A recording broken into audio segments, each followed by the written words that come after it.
চাৰিটা নতুন আঁচনি লৈছো যাৰ বিষয়ে মই ৰাইজক ক'ব খুজিছো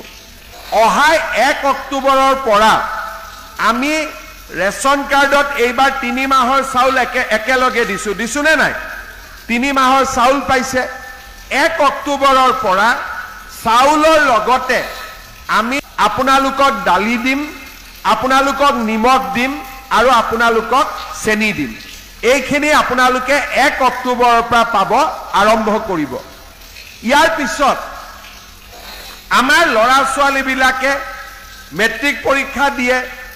সকলো মাকে ইচ্ছা কৰে যে মোৰ লৰাটোৱে মেট্ৰিক দিয়াৰ আগতে গাখীৰ এগিলাচ অন্ততঃ খাওক কিন্তু বহুত দুখীয়া মানুহ কোৰ পৰা খুৱাব 1 অক্টোবৰৰ পৰা মেট্ৰিক পৰীক্ষা যিমান লৰা ছোৱালীয়ে দিব মেট্ৰিক পৰীক্ষা নোহোৱালৈকে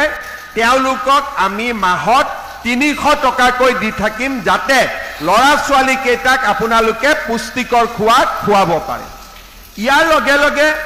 আমি আৰু আঁচনি এটা হাতত লৈছো সেইখিনি আপোনালোকে জানি ভাল পাব যে যোৱাবাৰ আমি কলেজত যোৱা ছোৱালীৰ কাৰণে যি নিযুত মইনা আঁচনি আৰম্ভ কৰিছিলো যোৱাবাৰৰ ছোৱালীখিনিয়েতো পাবই এইবাৰ যিবিলাকে নতুনকৈ এডমিশন ললে তেওঁলোককো আমি নিযুত মইনা আঁচনি দিম যাতে ছোৱালীৰ পঢ়াৰ দায়িত্ব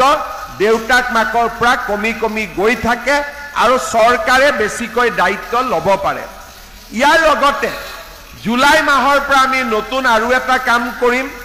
আমাৰ যিমান ডিগ্ৰী পাছ কৰিছে এইবাৰ লৰা ছোৱালী যিসকলে এইবাৰ ডিগ্ৰী পাছ কৰিছে তেওঁলোকক আমি জুলাই মাহত তেওঁলোকৰ পৰা আবেদন ল'ম আৰু 1 বছৰৰ কাৰণে ডিগ্ৰী পাছ কৰা লৰা ছোৱালীক আমি প্ৰত্যেক মাহত 2,500 টকাকৈ দিম যাতে তেওঁলোকে পঢ়া শুনাৰ ইন্টাৰভিউ আদি দিবৰ কাৰণে মাক বাপেকৰ বুজা হ'ব নালাগে নিজৰ ভৰিৰ ওপৰত নিজে থিয় দিব পাৰে